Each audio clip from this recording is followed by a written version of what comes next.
mabilis maubos ang battery mo. May 3 mabilis na solusyon para mas tumagal pa.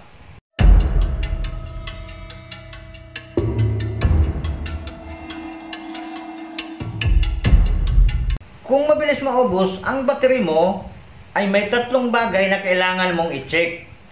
Number 1, background apps. Mga apps na tumatakbo kahit hindi mo siya ginagamit. Pangalawa, screen brightness. Baka sobrang taas. Pangatlo, battery saver mode. Kung hindi naka-on, ay mag-on ka na. So, may tips akong ibibigay sa inyo.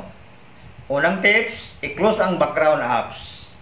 Swipe lang at tanggalin. Pangalawa, i-adjust ang screen brightness.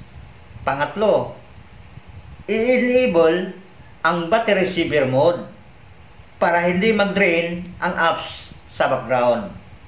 So, ayan, battery mo matagal na.